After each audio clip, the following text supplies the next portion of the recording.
Hello. Okay, now I am audible, so let me share my screen first.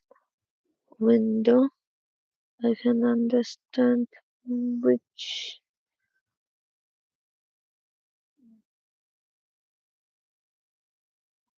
is my screen. Let me check once again. Okay, this is my screen. Let me share. I think you all can see the screen. Yes. So let me read the Bhagavad Gita, chapter 11, the Yoga of Universal Form. By the end of the chapter 10, completely convinced that Sri Krishna is the Supreme Person and creation manifests from him and remains in him after annihilation. But in but in order that future generation may not mistake Krishna for an ordinary man or simply a philosopher, Arjuna requests Krishna to reveal his universal form, Vishwarupa, the form of Krishna wherein everything in the universe is contained. This form cannot be seen by any independent endeavor, but completely depends on the mercy of Krishna for Arjuna to behold. Arjuna also known that in the future unscrupulous man will claim to be God and mislead ignorant people. Therefore, Arjuna formed as the benchmark so that anyone claiming to be God should be able to show the universal possession. Indeed, Arjuna's foresight was in modern times. Many so-called God-men were in society and claim to be Krishna or God's incarnate. Unfortunately, the masses of people are that they accept such impostors. The greatest boon befalls a person when he or she claims to be a god or when a person accepts another human as God. This is without a doubt the darkest ignorance. Isho- the Isopanishad warns of this as follows: those who in worship of false things enter into the darkest region of ignorance, but those yet do not correct others enter into even darker regions. Sri Krishna is addressed by Arjuna as the Supreme Person, Rameshwara, and the master of all yogic power, Yogeshwara. Knows that Krishna will be able to show him the universal form, thus,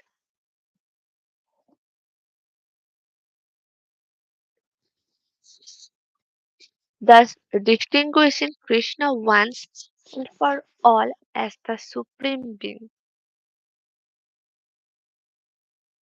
If one gazes out into the universe with his eye or even with a modern telescope, should not expect to see the universal form as was shown to Arjuna.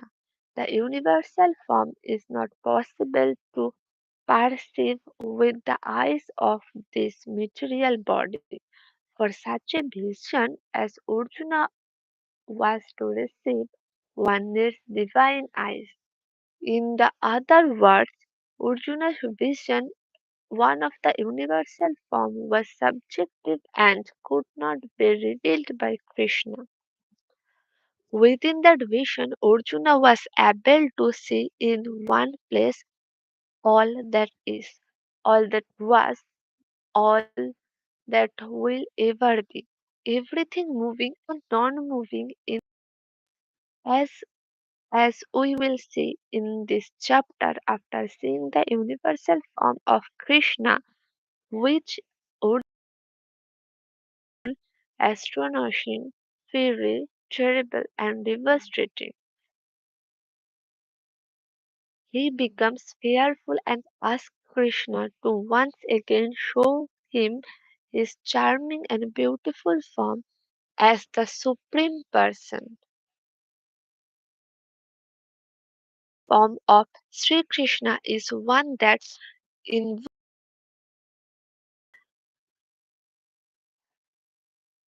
reverence Krishna that appear in the universe at scheduled times, and these have been mentioned by Joydev Goswami as follows. O Krishna, I offer my respect unto you, who appear in the form of these 10 avatars.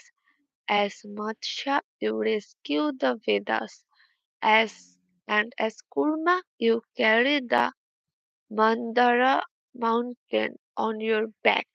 As Varaha, you lift up the earth planet with your tusk, and as Narusimha, you tear open the chest of the Daitya Hiranyakashipa.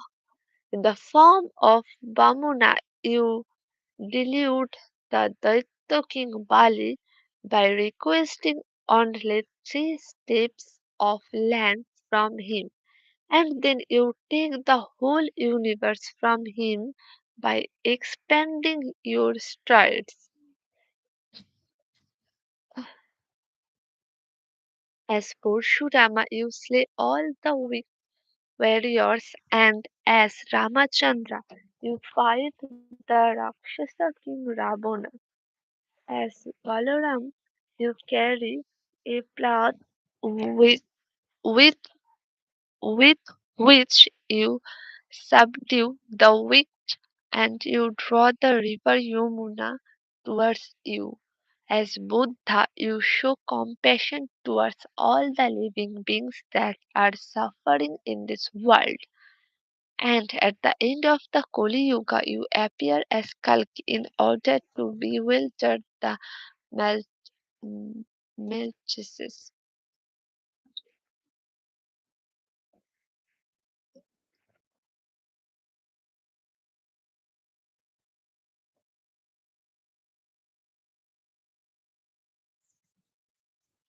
In reading the Bhagavad Gita, one sees repetition in many places. This, however, is not a flaw but an embellishment due to recency. The Acharya Valdeva Vidyabhushana confirms this, as does the famous commentator on Bhagavad Gita A.C. Bhakti Vedanta Swami Prabhupada, who writes in this purport to verse 19 as follows. There is no limit to the extent of the six effluences of the Supreme Personality of Godhead. Here and in many other places there is repetition. But according to the scriptures, repetition of the glories of Krishna is not a literal weakness. It is said that at a time of bewilderment or wonder or of great ecstasy, statements and repeated over and over, that is not a flaw.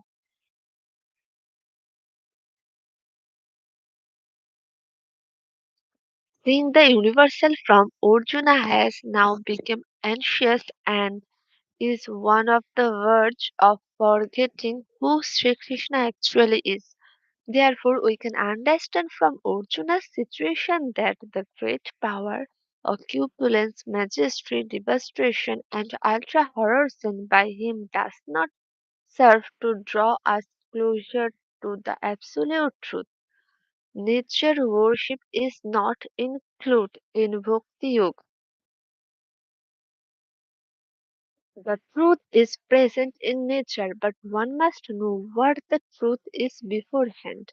One cannot achieve self realization simply by contemplation on or simple appre- appreciation of nature alone. Meditation on the absolute truth is not impersonal or abstract as previously mentioned.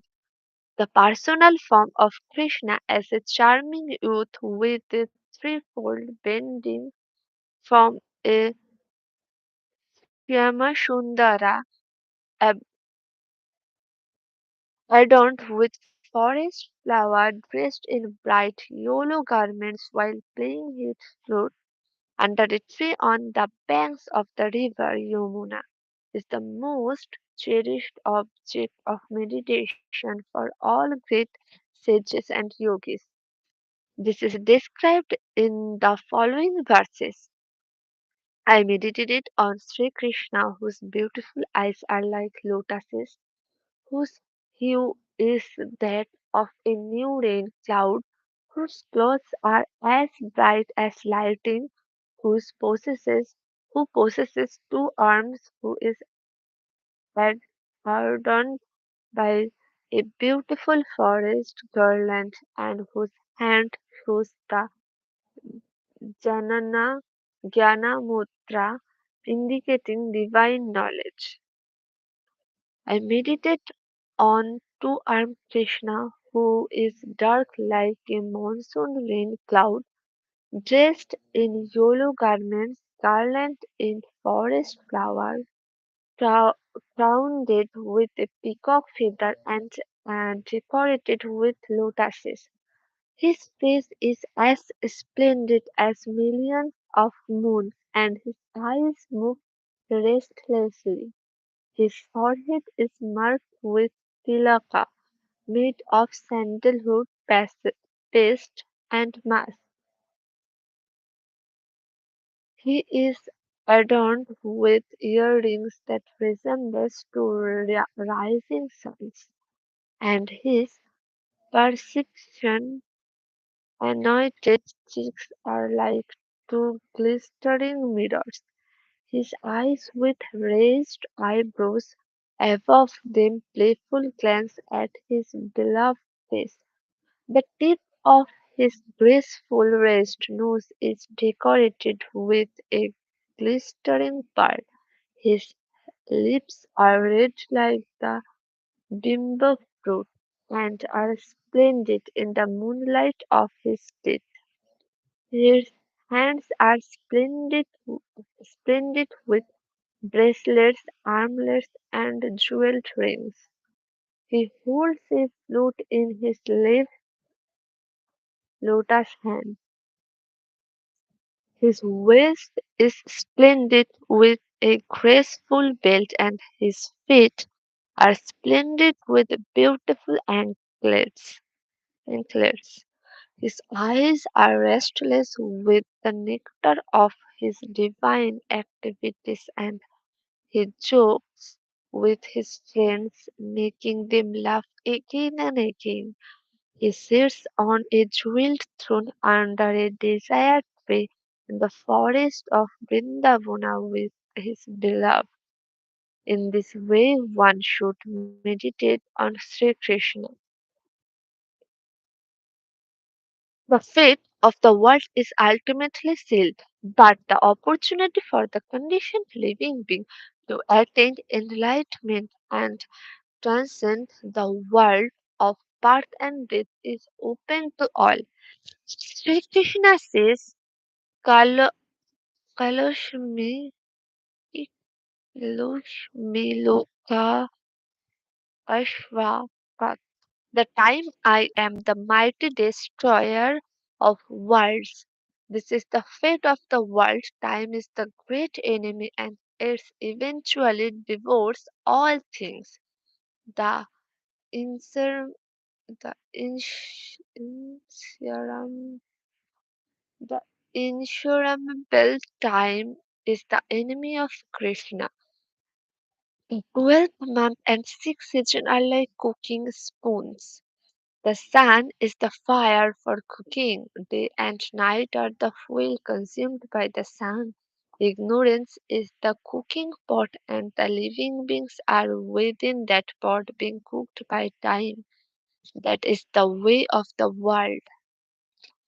In 1945, when the first atom bomb was detonated at facilities in New Mexico, atomic physicist Robert Oppenheimer remembered verse 32 of his chapter as a just assessment of the moment. Years later, when asked about his feeling concerning the bomb, he made the following statement: We knew we knew the world would not be the same. A few people laughed, a few people cried, most people were silent. The remembered I remembered the line from the Hindu scripture, the Bhagavad Gita. Vishnu is trying to persuade the Prince Arjuna that he should do his duty, and to impress him takes on his multi-armed form and says, Now I am Death, the destroyer of the worlds. Indeed, from then till now, the world seems to hang by a thread, and our imminent destruction could come at any moment. This, it appears, in the ultimate fate of the world, certain annihilations.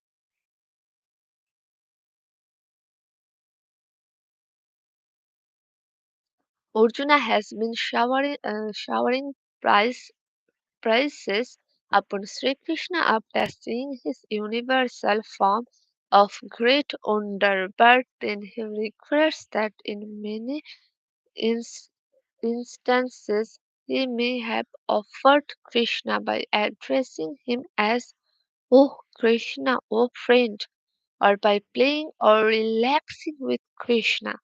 Does Arjuna request Krishna's forgiveness for any tr- transgressions, transgressions that he might have made, and then earnestly request Krishna to show him his four-armed form of Narayana? Arjuna has an eternal relationship with Krishna in friendship, Shakharasa, and as such he is only momentarily forgetful of that. Similarly, all living beings have an eternal relationship with Krishna, either as a friend, servant, parent, or lover, and their relationship can be thus discovering through the process of Bhakti Yoga that the living being relationship with Krishna is eternal is confirmed as follows. The living being is eternal and has an eternal relationship with Krishna from beginningless and endless time. Because Arjuna has an eternal relationship with Sri Krishna and not with Narayana in Vaikuntha, Krishna could see that he was not yet peaceful even after seeing his form as Narayana, and thus Krishna resumed his original two-armed form as Shamsundara. Those who have a direct relationship with Krishna are most fortunate and are never satisfied by seeing any form by seeing any other avatara of Krishna besides that of his original form. A similar situation is narrated in the book Brahot Bhago- Bhagavatam, wherein Gopakumara found himself in Vaikuntha in the presence of Narayana, but did not feel comfortable or at home because Gopakumara has an eternal relationship with Krishna in Goloka Vrindavana, even being in the presence of the majestic Narayana in Vaikuntha could not pacify him. Thus he continued his journey until at last he reached the supreme abode and the sweet embrace of Krishna. Such is the great fortune of Krishna's devotee who is always guided by him and ultimately attains his sweet embrace. Om Tashat thus ends chapter 11 entitled Vishwa, Vishwarupa Darshan Yoga. From the conversation between Sri Krishna and Arjuna in the Upanishad known as Srimad Bhagavad Gita, the Yoga Shastra of divine knowledge from the Vishwa Purana of Mahabharata, the literature revealed by Vyas in 100,000 verses.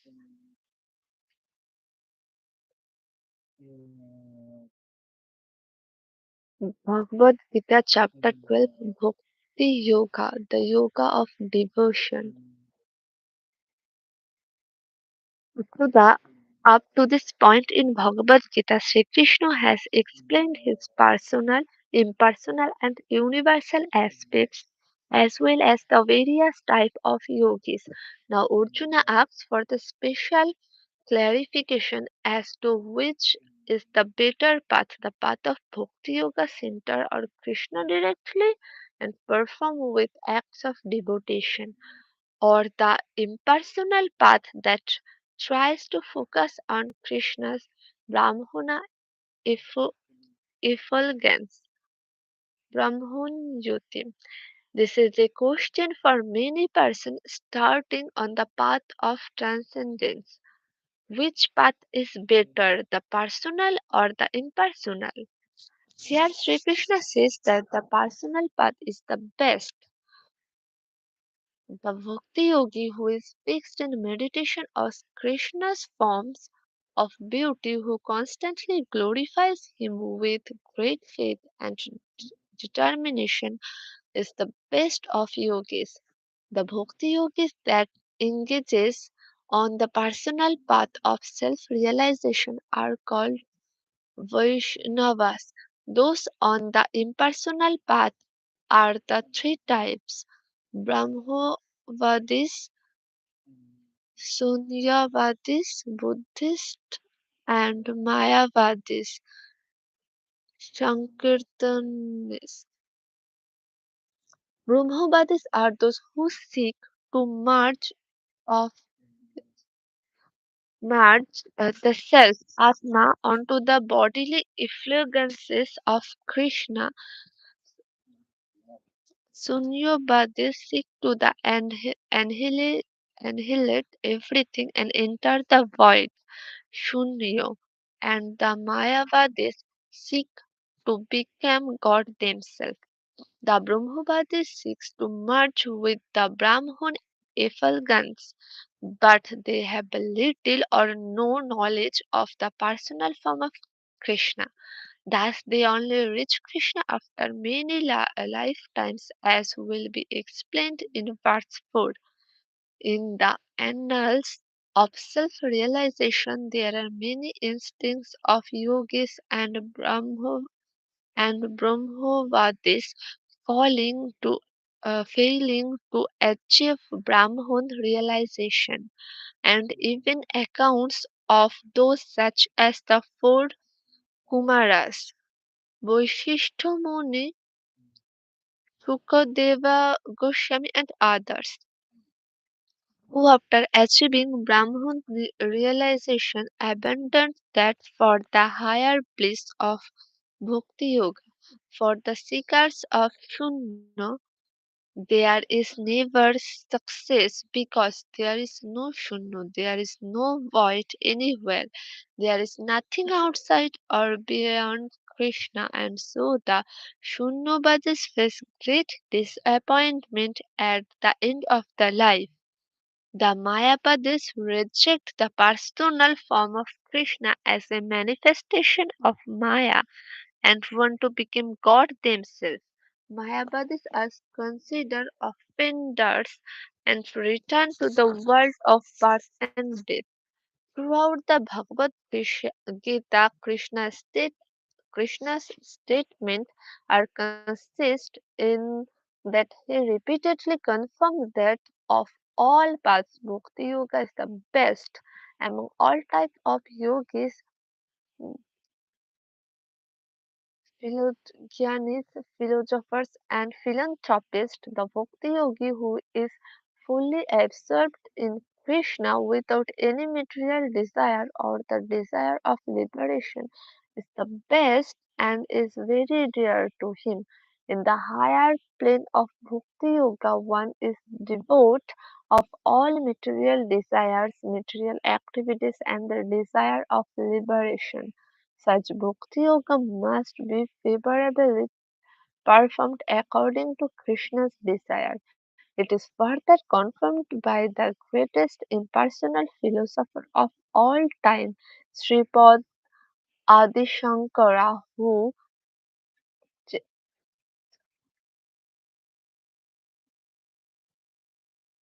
chastised his disciples and told them that they should just worship Krishna, Govinda, nothing else is required. For foolish students, your your repetition of grammatical rules and your philosophical speculation will not save you at the time of death. Ju- Just worship Govinda, worship Govinda, worship Govinda.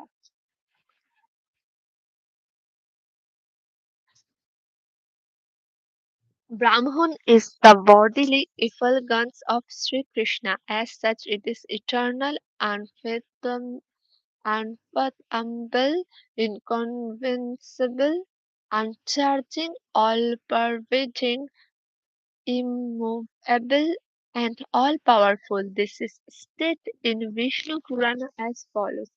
The Brahman feature of Supreme is unmanifest, unaffected by time, inconceivable, without material origin, free from decay and diminu- diminution, indecible, formless, without hands, feet, or other limbs, all powerful, all pervading, eternal, the origin of all material element without any material causes, present in everything, although nothing is situated in it, the source of the material cosmos and the object of vision of the demigods. The effulgence of Krishna is non-different from him and shines like millions and millions of suns. The effulgence of impersonal Brahman is like unlimited fire, suns, and moons. Brahman is non difference from Vasudeva Krishna. Vasudeva is full of all auspicious qualities, and his nature is that he is supreme controller. When he removes the covering of his own Brahman effulgence, Krishna reveals his original, eternal, transcendental form. The concept of liberation in the impersonal Brahman is often sought by those who are frustrated with material existence, but who have no knowledge of Krishna. Certainly, a sense of detachment and renunciation from material activities is laudable, but Krishna laudable. But Krishna says that path is more trouble than it is worth. If one endeavors for the perfection of life by controlling the senses, being equi- equipped in all circumstances, cultivates the impersonal Brahman conception, and at the same time is dedicated to helping all living beings, then such a person may eventually reach Krishna consciousness. consciousness. The impersonal path Krishna says is very troublesome and difficult to attain. Therefore, it is expected that ascending such a path can extend over many lifetimes, and there is also the chance of total failure and loss. The Brahmovedis must cultivate sense control, etc., as mentioned above, with the study of Vedanta after many lifetimes. By cultivating such knowledge, when the Brahmanavadi understands Krishna is everything, he at last reaches him. The Shunyavadi and the Mayavadi never reach Krishna until they adopt the path of Bhakti Yoga. However, Vaishnava may come to Krishna's consciousness in one lifetime. For those who are embodied, the ocean of material existence is difficult to cross because it is fraught with the many damages. But if one takes shelter of the lotus feet of Sri Krishna, then he delivers one from of the ocean of misery as early as one is ferried across the water in a boat. In this life, the ocean of ignorance is most troublesome to cross because it is infested with the sharks of the six senses.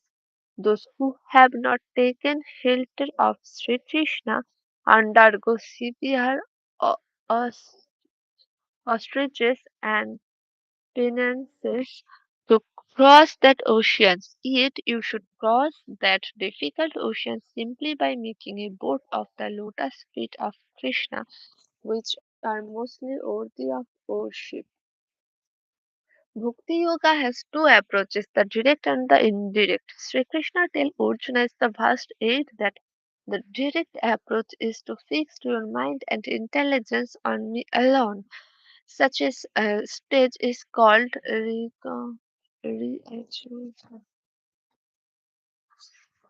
Rajoga Bhakti or spontaneous devotion, which is independent of the support of rules and regulation.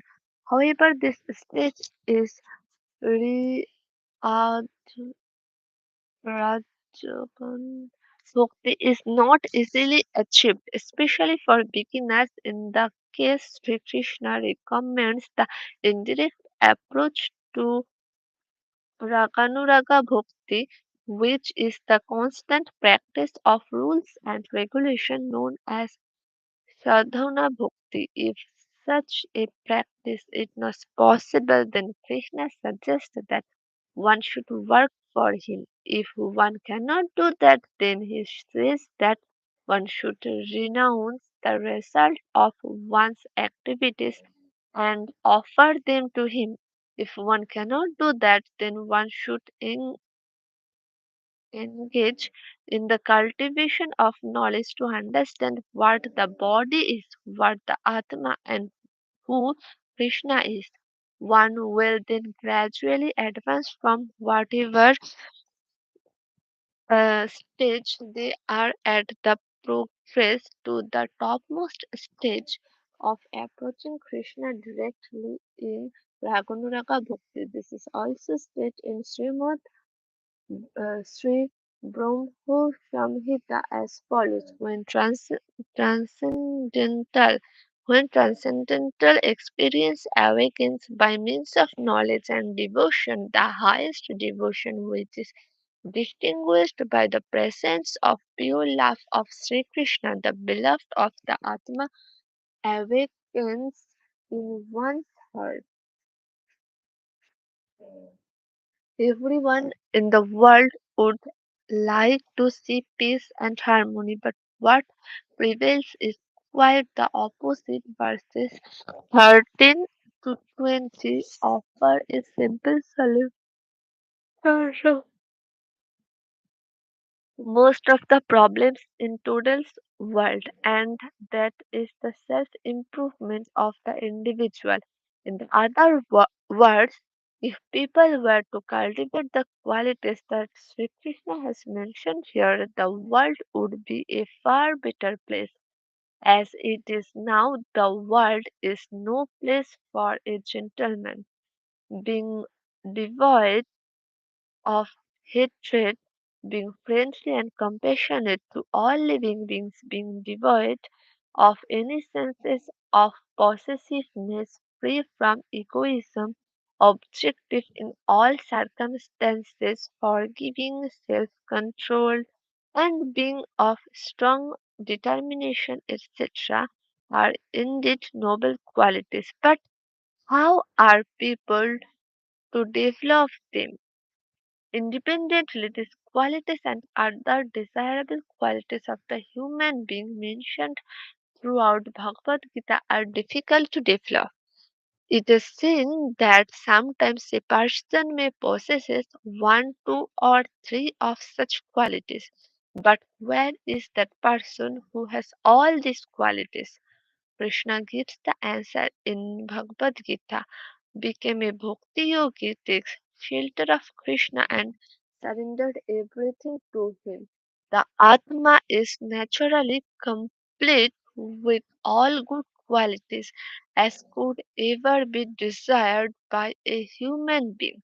When one's mind, intelligence, and consciousness are purified by being in association with Krishna, through the process of Bhakti Yoga, all desirable qualities develop. Therefore, the open secret of life is that everyone should become a yogi in Bhakti Yoga. Then the world would become a much better place. Above all good qualities is the quality of devotion to the Supreme Person, from which all other good qualities manifest in great abundance. One doesn't become dear to Krishna simply by independently developing good qualities. All such qualities must be de- devoted with the quality of devotion. One who approaches life in that way is a true bhakti yogi and is very dear to Krishna. Om Tat Thus ends the chapter 12 entitled Bhakti Yoga. From the conversation between Sri Krishna and Arjuna in the Upanishad known as Srimad Bhagavad Gita, the Yoga Shastra of divine knowledge from the Bhishma Parva of Mahabharata, the literature revealed by Vyash in the other in 100,000 verse.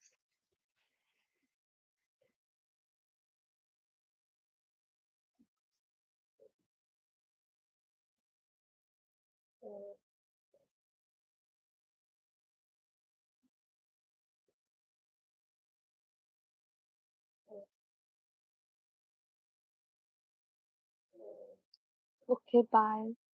Let me stop it. I wish you be happy, be good, and sweet dreams.